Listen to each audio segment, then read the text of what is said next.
जैसे हमने अपने जीवन में हंसना, बोलना, चलना, रेंगना, खेलना, खाना, सारी क्रियाएं, सारी गतिविधियां सीखी, वैसे जीवन में प्रेम भी सीखना पड़ता है।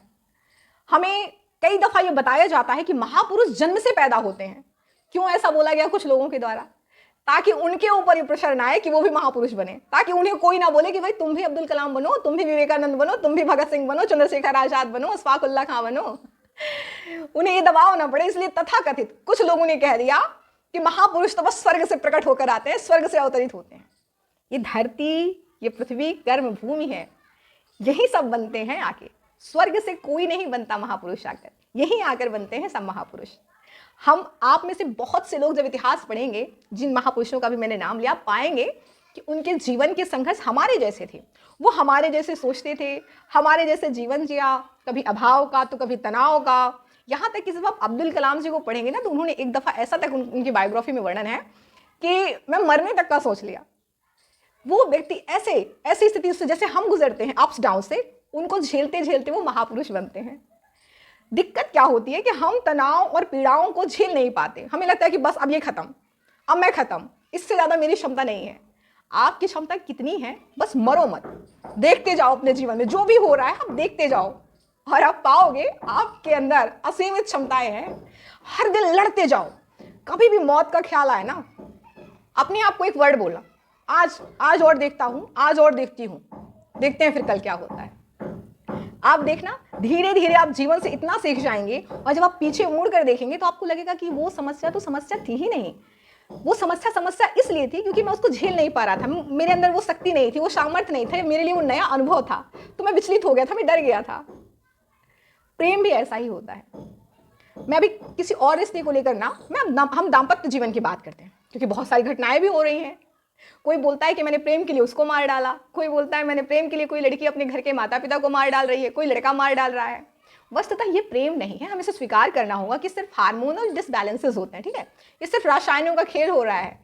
प्रेम विनाश नहीं कर सकता, ये अटल सत्य है। प्रेम सदैव सृजन का बीज बोता है।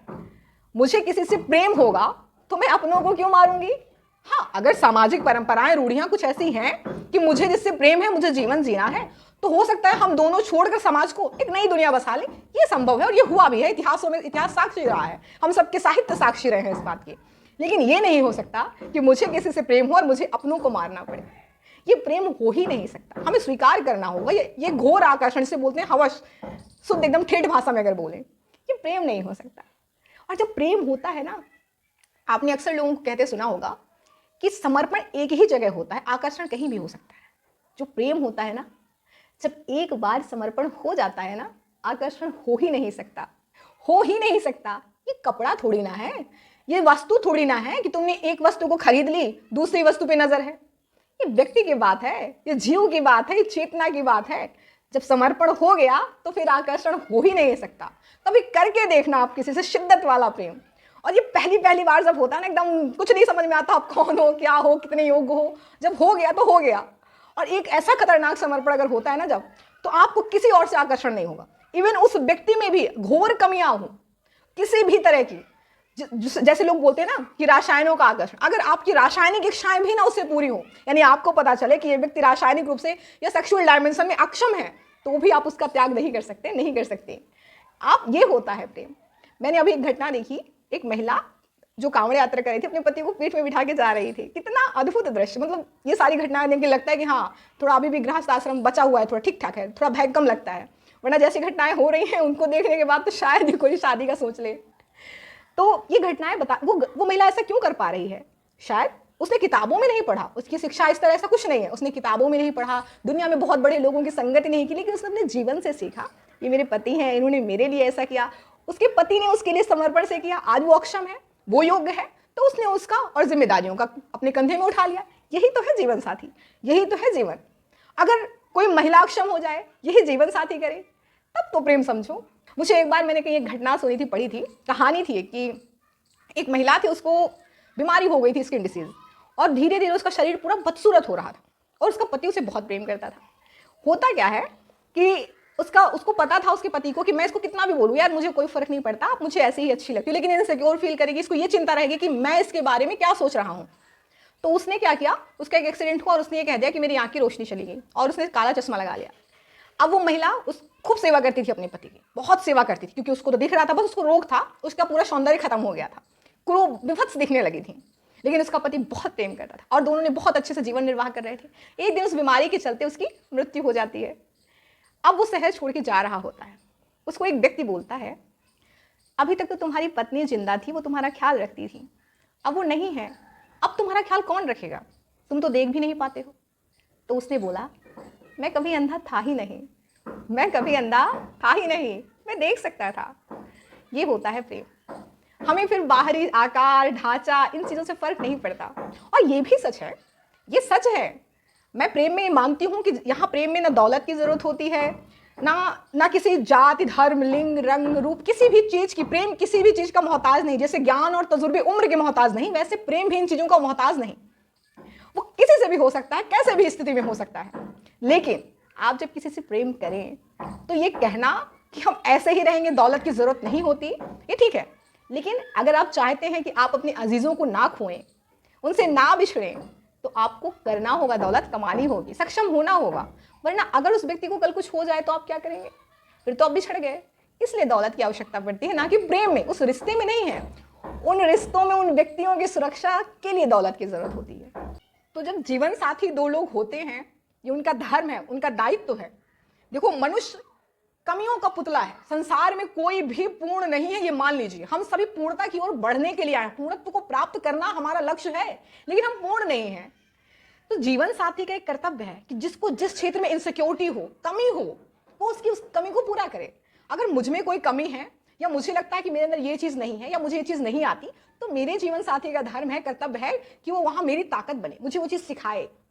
और मेरा धर्म है, अगर मुझे कुछ मिला है तो मेरा ये धर्म बनता है कि मैं वहाँ अपने जीवन साथी की क्या बनूं, ताकत बनूं, उसकी हिम्मत बनूं, उसको मैं वहाँ हताश निराश ना होने दूं। आपको पता है, जब मैं इतिहास पढ़ती हूँ, साहित्य पढ़ती हूँ, तो बहुत सारे मैं देखती हूँ ऐसे पुरुष जिन्होंने कहा कि हमें बहुत प्रेम मिला, वस्तुतः उन्हें प्रेम मिला ही नहीं। वर्तमान में भी आप देखें, 80 से 90% पुरुष और स्त्री प्रेम नहीं पा पाते। क्यों? क्योंकि हमारा चयन करने का तरीका ही गलत है। हम हमेशा सक्षम चीज़ों को चयन करने से डरते हैं। हमें साधारण कुर्सियां आसानी से मिल जाती हैं, इसलिए हम उनको पकड़ के और दूसरों को मोटिवेट करते हैं, भाई यार देख, सिंहासन के चक्कर में मत रहे, बहुत बवाल होता है, सिंपल से कुर्सी ले लो और जिंदगी आराम से बिता। आपको पता है वो ऐसा क्यों बोल रहा?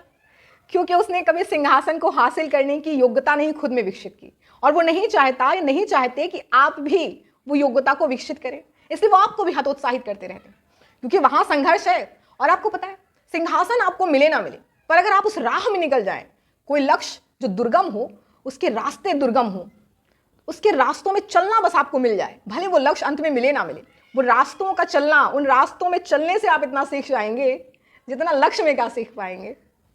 यही होता है जब हम किसी सशक्त व्यक्ति का चयन करते हैं। सशक्त व्यक्ति का मतलब ये नहीं होता कि कोई आपको दबा के रखे या आप किसी से दब के रखे। सशक्त व्यक्ति का मतलब ये होता है कि आप उसकी ताकत बने और वो आपकी ताकत बने। पुरुषों ने इस समाज में बहुत सारी स्त्रियों को सक्षम नहीं होने दिया, अपने जीवन संगनियों को, और ये अपनी बहुत बड़ी वो उपलब्धि मानते हैं कि भाई मैंने अपना बहुत सारा जीवन देखो जी लिया, मेरी पत्नी हाउसवाइफ है, वो घर में कुछ नहीं, वो पूरी टोटली मेरे ऊपर निर्भर है, वो 1 रुपया नहीं कमा सकती, मैं ही उसका करता धरता हूँ, और इसको वो अपनी बहुत बड़ी उपलब्धि मानते हैं। वो स्त्रियों को भोग के लिए लाते हैं, वंश वृद्धि के लिए बस लाते हैं। पर आपको पता है, अगर आप इस दुनिया में ना रहे, हर कोई अमर होके तो आया नहीं है, कोई अमर होके नहीं आया इस संसार में, बहुत सारी घटनाएं दुर्घटनाएं होती, और मृत्यु का कोई निश्चित समय भी नहीं है कि आप 100 वर्ष की जो अवधि लिखा कर आए हैं 100 वर्ष तक जिए। कितने स्वस्थ युवा कभी भी मर जा रहे हैं। तो अगर आप इस दुनिया में ना रहें, तो वो जिस अक्षम व्यक्ति को आप लाए हैं और आपने खुद भी उसे अक्षम बना के रखा इस अहंकार में कि देखो मैं हूं मर्द, आपको पता है उसको कमाना नहीं आता, उसे दुनिया नहीं आती, उसने बस एक चीज सीख ली है, और एक लंबे समय के बाद अभ्यास एक दिमाग में बैठ जाता है, दिमाग अभ्यस्त हो जाता है कि मैं सिर्फ इस चीज के लिए बनी हूं, कमाने के लिए नहीं। अगर आप इस दुनिया में नहीं रहे तो आपको पता है जो आप वंश वृद्धि के लिए लाए हैं वो किसी और की वंश की वृद्धि करेगी। फिर मतलब आपके बाद वो किसी और के साथ ब्याह दी जाएंगी, और जिस वंश वृद्धि के लिए आप लाए थे, यानी जिन बच्चों पे आपका नाम चल रहा था पिता का, अब वो आपका नाम नहीं चलेगा, कोई और उसका पिता होगा। और वर्तमान में आप स्थिति देख रहे हैं, दूसरा माता पिता तो छोड़िए, कई दफा अपने माता पिता की घटनाएं, आप दुर्घटनाएं देखने को मिलती। फिर क्या होगा उसका? अच्छे जीवन साथी की पहचान होती है कि आप उसे सक्षम बनाएं। और ये जीवन संगिनी का भी धर्म है, जब वो आप उन्हें सक्षम बनाएं, वो सक्षम बने, तो आपको थामे रखें, दुनिया को बताएं कि ये व्यक्ति जो मेरा जीवन साथी है, जिन्होंने अपनी चीजों को हमेशा पीछे रखकर मुझे प्राथमिकता दी, मैं जो हूं इनकी वजह से हूं। ये श्रेय वो देता है, जो अच्छा इंसान होता है वो देता है, वो झुकता है, वो सफलता के बाद कभी आपसे बदतमीजी नहीं करता, उसको पता होता है आपने क्या त्याग किया है उसके लिए। अच्छा, बहुत से लोगों को ये भी रहता है कि ये सक्षम हो गई तो ये उड़ ना जाए किसी और के साथ, बिल्कुल ये भी चांसेस हैं।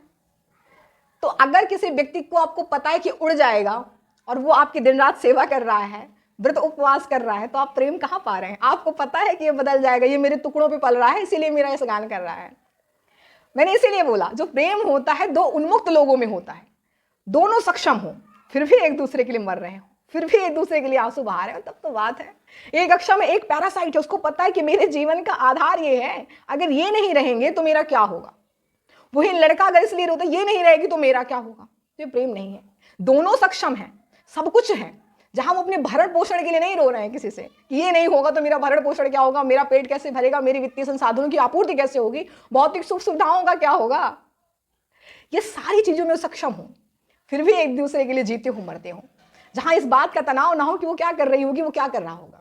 मेरा मानना है कि आपको वफादार इसलिए नहीं होना कि आपके माता पिता के बारे में आप कुछ अच्छा समाज में संदेश देना चाहते हैं कि मैं बहुत अच्छे घर का लड़का हूं, बहुत अच्छे घर की लड़की हूं, या अपने बारे में कोई संस्कार फैलाना चाहते हैं, या किसी को दिखाना चाहते हैं कि देखो मैं कितना वफादार हूं, कितनी वफादार हूं।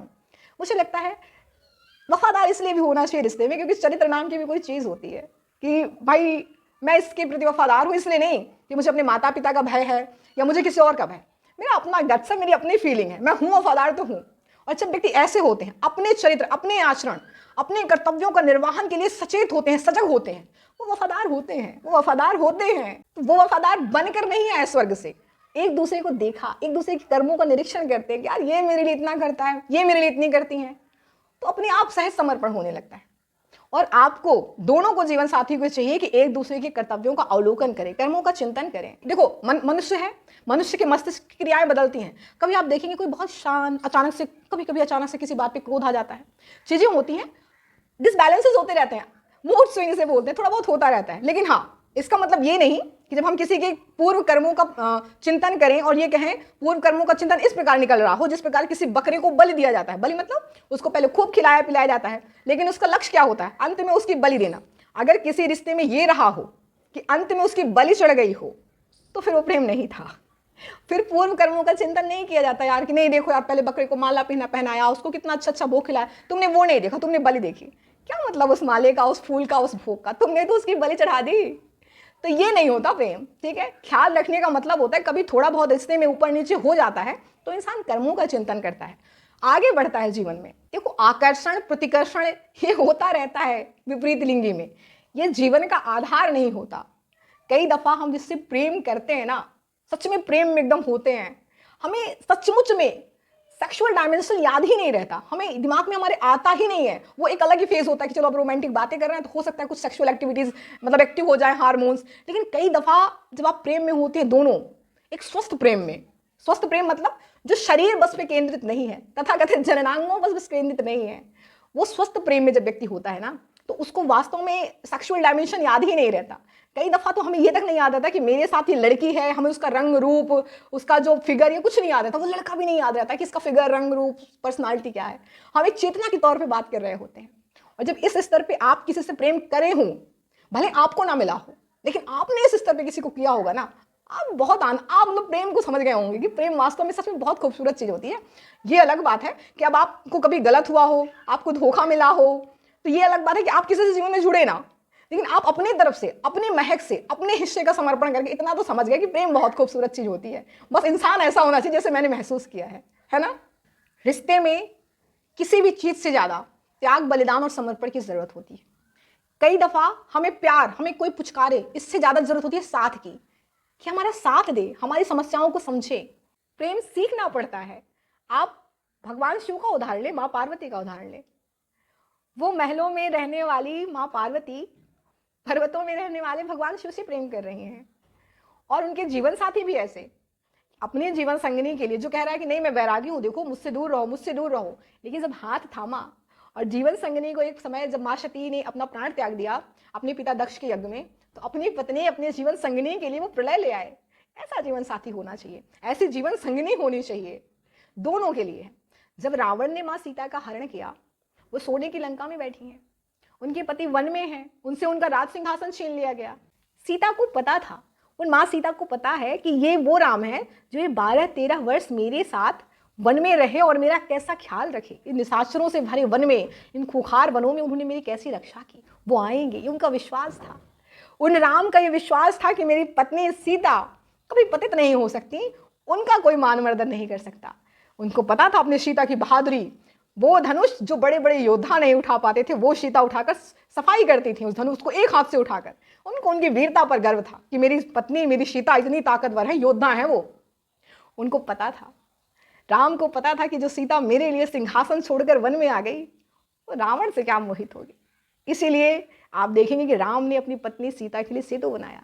ये होता है एक दूसरे को समझना, ये होता है प्रेम। जहां हमें किसी व्यक्ति का त्याग इसलिए नहीं कर देना कि वो मुसीबत में है, वो अब सक्षम नहीं है भौतिकता का संग्रहण करने के लिए, उसको संग्रहित करने के लिए आपके लिए उपभोग नहीं उपलब्ध करा सकता, ये प्रेम नहीं होता।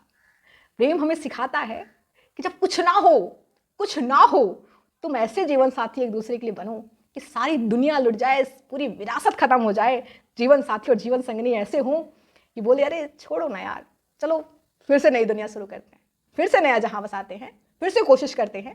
पहले भी कौन सा हमारे पास कुछ था, शुरुआत से ही तो बनाया था, सब शुरू से ही तो शुरू किया था, फिर से कर लेंगे। जीवन पड़ा है, बेकार में चला जाएगा, चलो कुछ करते हैं, नया आसिया बनाते हैं। जरूरी थोड़ी ना है कि वो आसिया महल हो, हवेली हो, अरे वो कुछ भी हो सकता है जहाँ हम तुम होंगे, सुखी से जीवन जिएंगे, एक दूसरे को समझेंगे, अपनी क्षमताओं का पूरा उपयोग करेंगे, समाज को देंगे, इस मिट्टी को देंगे जिस मिट्टी ने हमें सदैव भरण पोषण किया, हमारा पालन किया, हमारा भार जीवन भर उठाई। इस प्रकृति का उपकार करेंगे, इस प्रकृति के प्रति संवेदनशील होंगे, जीवों के प्रति दयावान होंगे। प्रेम सिखाता है। तो प्रेम सीखने की प्रक्रिया है, किसी को आकाश से होकर नहीं आती। उम्मीद है आप भी सीखेंगे, एक दूसरे को समझेंगे, और भी जिन रिश्तों में आप हैं वहां भी आप उनके कर्तव्य, उनके दायित्वों को समझेंगे। समय के साथ धीरे धीरे मैच्योरिटी आती है, एक दिन में नहीं आ जाती। कई दफ़ा मुझे ऐसा बोल दिया जाता है कि तुम उम्र से ज़्यादा समझदारी की बातें करती हो, तुम उम्र से ज़्यादा समझदार हो, और मुझे बचपन से बोला जा रहा है।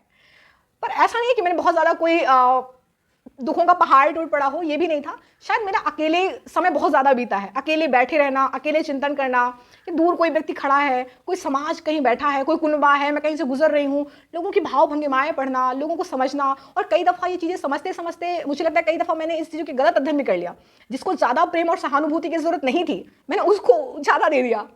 तो मेरा तो यही मानना है कि अच्छे इंसानों को ढूंढने से बेहतर है, महापुरुषों की खोज करने से बेहतर है, आप अपने जीवन से सीखें, आप भी बन जाएंगे महापुरुष। हम सब बन सकते हैं महापुरुष।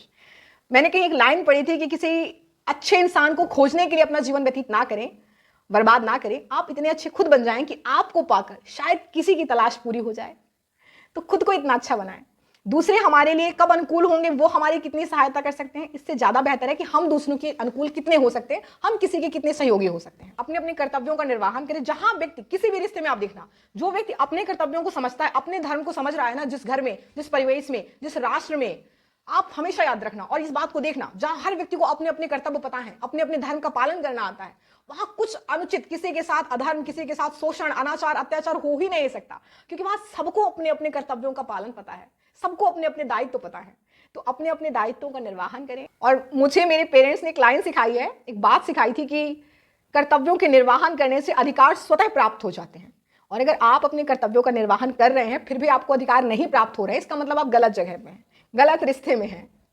सही जगह आपको प्राप्त हो जाते हैं, आपको मिलते हैं, आपके अधिकार मिलते हैं। तो अगर आपका जीवन साथी, आपकी जीवन संगिनी ऐसे हैं, समझदार हैं, चिंतन करते हैं, खड़े रहते हैं आपके लिए, उनको पता है कि ये व्यक्ति जो है ये पूरी दुनिया से लड़ रहा है मेरे लिए, ये लड़की पूरी दुनिया से लड़ रही है मेरे लिए, तो अगर वो खड़े हैं आपके लिए कि भाई वो पूरी दुनिया से मेरे लिए लड़ रही है, लड़ रहा है, तो मुझे तो नहीं अब उसको छोड़ना है, मैं कैसी भी स्थिति में हूँ रहूँ, तो आप बहुत भाग्यशाली हैं। आप छोड़िएगा नहीं। और आपको ऐसा जीवन साथी मिला होगा तो वैसे भी रिश्ते नहीं टूटते। जब समझदार इंसान मिल जाता है, दोनों तरफ समझदार होते हैं, तो रिश्ते नहीं बिखरते। अहंकार में आके रिश्ते कभी नहीं तोड़ने चाहिए, लेकिन हाँ, रिश्ते अगर स्वाभिमान को कुचलने, सम्मान को ही कुचलने, तो फिर रिश्तों का कोई अस्तित्व नहीं होता, महत्व नहीं होता। तो मैं उम्मीद करती हूँ कि हम सब प्रेम सीखेंगे, हम जिनसे बंधे हैं, जिनके साथ हमारा बंधन है, चाहे अभी विवाह हुआ हो या ना हुआ हो, एक दूसरे को समझें, एक दूसरे को सिखाएं, एक दूसरे से सीखें। और सिर्फ दाम्पत्य जीवन में ही नहीं, हम अपने पेरेंट्स के लिए भी ये बात रखें।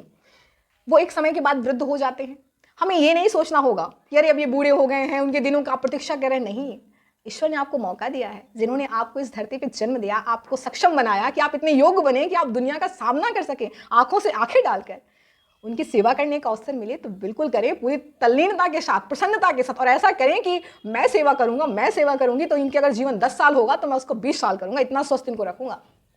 उन्हें कभी किसी चीज़ की कमी मत महसूस होने दीजिएगा, क्योंकि शायद आपने नहीं देखा, जो ठंडी में, गर्मी में, बरसात में जब आप सूखे बिस्तरों में आज सो रहे हैं ना, वो माँ, वो पिता धूप में, तपती लू धूप में कमाते थे आपके लिए। और वो माँ जो सर्दी में आप ठिठुर रहे हैं ना, आप सूसू कर देते थे, उस गीले बिस्तर में लेटी रहती थी।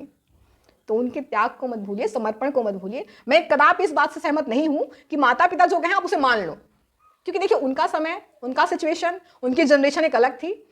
कभी कभी होता है उनको अपने जो जनरेशन है, अपने समय का अनुभव होता है। जिस प्रकार संस्कृतियां बदलती हैं समय के साथ, अपने नए रूप में आती हैं, परिवेश बदलता है, समाज बदलता है, चीज़ें बदलती हैं। लेकिन जो पेरेंट्स हैं हमारी, वो इस बात को नहीं समझ पाते। उनको लगता है कि हम जिस जमाने के हैं वही चीज़ें सब सत्य हैं, अब जो हो रहा है सब गड़बड़ हो रहा है। तो बिल्कुल, अगर आप उनकी बात से सहमत नहीं हैं तो आप असहमत हो सकते हैं। विचारों में मतभेद होना एक सहज बात है, ठीक है। मन में मतभेद नहीं होना चाहिए। मतभेद हो तो ठीक है, मन भेद नहीं होना चाहिए। तो अपने हिस्से का समर्पण दें, उनकी सेवा करें, उनको किसी चीज़ की कमी मत महसूस होने दीजिए जैसे आपको उन्होंने नहीं होने दी। अगर आपको हुई भी तो ठीक है, अब आप सक्षम हैं, आप उन्हें ना होने दें। और अगर आप किसी के घर के इकलौते जमाई हैं जहाँ पे लड़का नहीं है, लड़की है, तो ये आपका धर्म भी बनता है कि उस लड़की के माता पिता की आप सेवा करें। और अगर आप किसी के घर की बहू हैं तो ये आपका धर्म बनता है कि जो माता पिता हैं लड़के के, आपके पति की, उनको अपने माता पिता की तरह सेवा करें। क्योंकि एक मैंने रामायण में एक बहुत खूबसूरत लाइन सुनी थी कि माँ कह के राम को बोल रही हैं कि राम तुम वापस घर चलो, भरत मुझे प्राणों से अधिक प्रिय है, लेकिन भरत को तुम बहुत प्रिय हो, इसलिए तुमसे मेरा भरत से भी ज्यादा दूना प्रेम हुआ, क्योंकि भरत मेरा प्राण है और तुम भरत के प्राण हो, तो तुम तो मेरे और भी ज्यादा प्राण हुए, तुम मुझे भरत से भी ज्यादा प्रिय हो और मुझे माफ कर दो। तो जो आपके जीवन साथी हैं, आप ख्याल रखें कि जैसे आपके माता पिता हैं वो भी माता पिता, उन्होंने भी अपने बच्चे की परवरिश की है।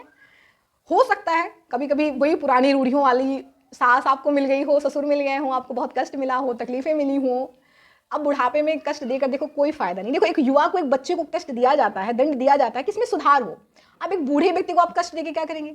तो बेचारा इस दुनिया को कुछ समय बाद, कुछ सालों बाद छोड़ेगा, उसे कष्ट देने का क्या मतलब? आप अपने ही कर्मों में, बुरे कर्मों में वृद्धि कर रहे हैं, क्यों करना? जो हुआ सो हुआ, भूल जाइए। देखो, बच्चा हो तो दंड दो तो मैं समझती हूँ, मैं ठीक है, इस बात से एग्री करती हूँ कि हाँ उसको दंड दो, सुधारो।